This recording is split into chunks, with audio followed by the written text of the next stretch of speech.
Yo, what's happening, people? It is your boy King Ty Next. We are back with another video, and today's video is going to be a bit different, where I'm going to basically be reading to you guys a sort of fan fiction that I read, not something that I even made myself back in the day. This is basically titled Danzo's Team.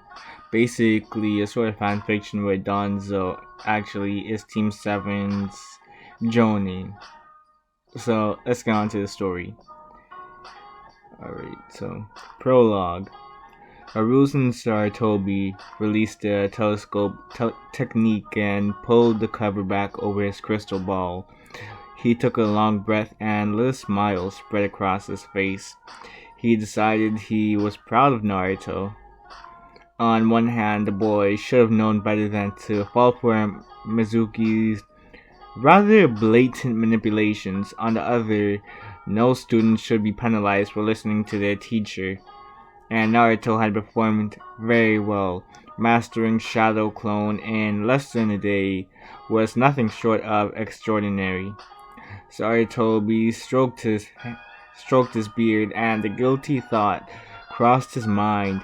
For all his treachery, Mizuki had done Saratobi a great favor by telling Naruto about the fox.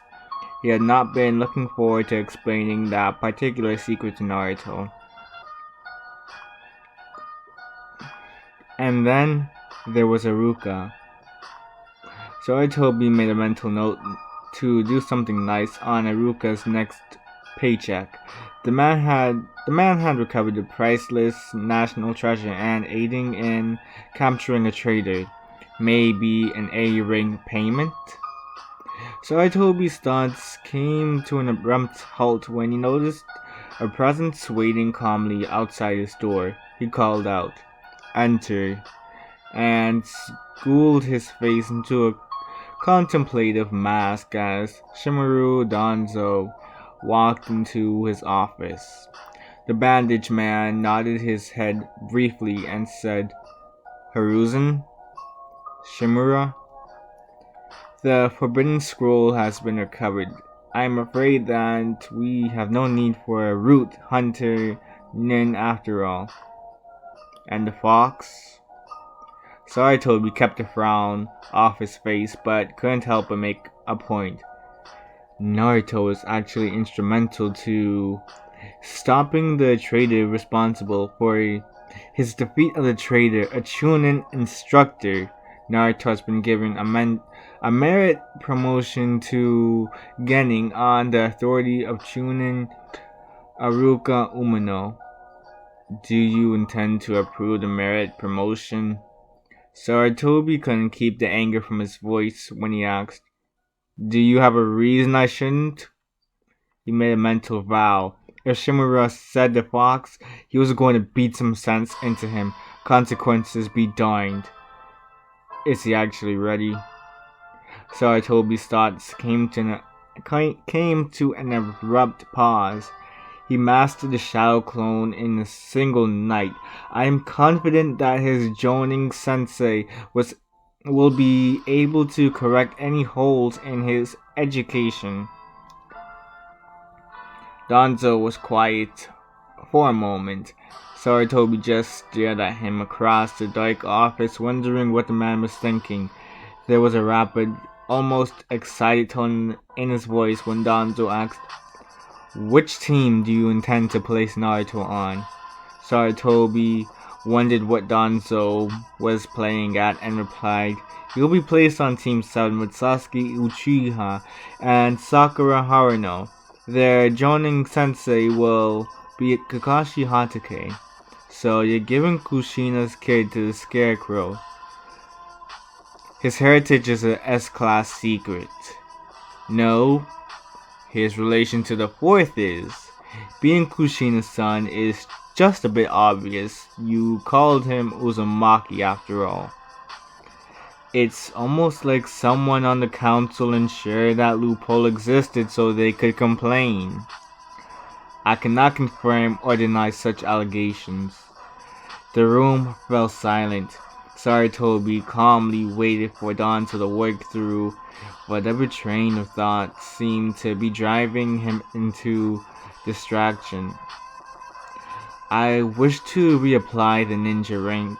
I wish to reapply to ninja ranks, conditional on becoming the Jonin sensei of the newly founded Team 7. Saratobi sputtered. Danzo had to force the grin off his face. Such a display of emotion was unbecoming of a ninja, no matter how much fun it was to screw with his rival. Saratobi recovered and asked, "What about Root?" "It is at the stage where day-to-day operations can be handled effectively by my subordinates." "I see. May I ask your reasons?" "I have always wanted to defeat you. How could I pass up the opportunity to instruct someone who has accomplished my lifelong goal as a mere academy student?"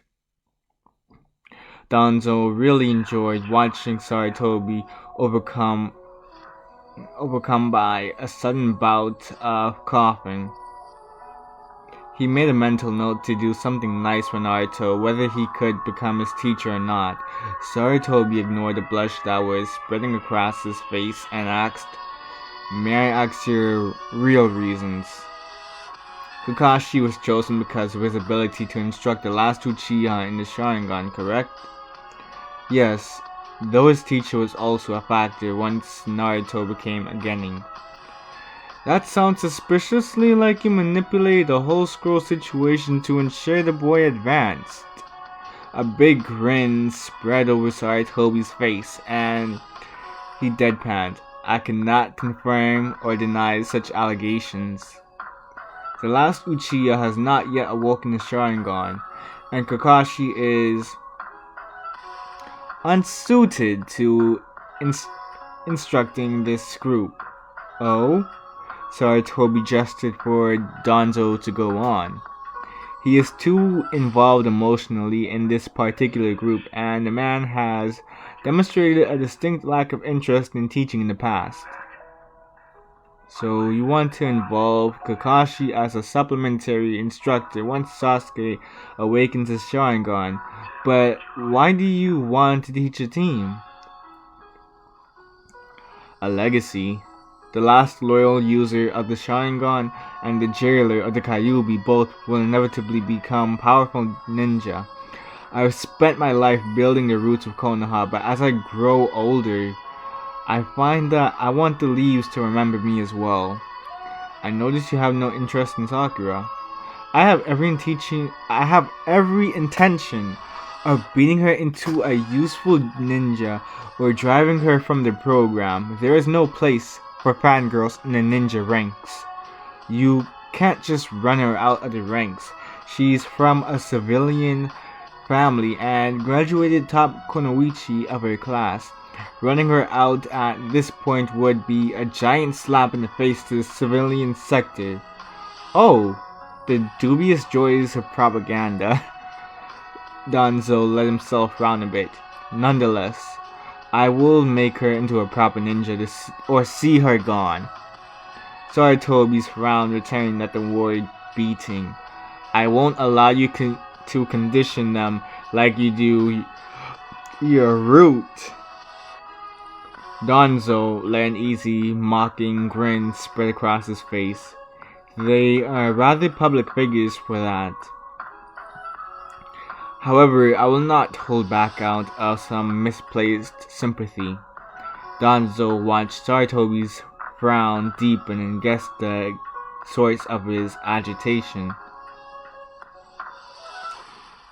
"You did your best to prevent Naruto from becoming a weapon, but he isn't a child anymore. He is a genin of Konoha. I will not let you make him a weapon." Saratobi hadn't raised his voice, but Danzo had the distinct impression that he was seconds away from death. Danzo could feel the pressure of the third Hokage's killing intent beating down on him. "The time to make him a weapon is past. I want to make him a soldier." The killing intent disappeared. The room fell quiet again, and Danzo wondered if Saratobi was about to call his Anbu. "Shimura, Shimura Danzo, I accept you into the ranks of the ninja of the leaf. Do you swear to uphold the ideals of the will of fire and obey the commands of the Hokage? Yes, Hokage-sama. Very well. Joining Shimura Danzo, pick up your team tomorrow. Danzo turned for the door. The Hokage waited for him to open it and said, "Remember, Shimura, I will be watching." Danzo allowed a smile to spread across his normally emotionless face and walked from the office. Saitobi waited for the door to his office to close and said, "Anbu-san, I need you to carry a message to Jonin Kakashi. I will be returning to the mansion. You may meet me there." And that's all I'm gonna read for right now. Yeah, like I don't really have much of a reason. Like I'm telling you guys from the get-go, this fanfiction was discontinued, but I figured it would still be interesting to read for you guys. And I just want to see like how well this would do as well, I guess. That's all I got for right now. King Ty next.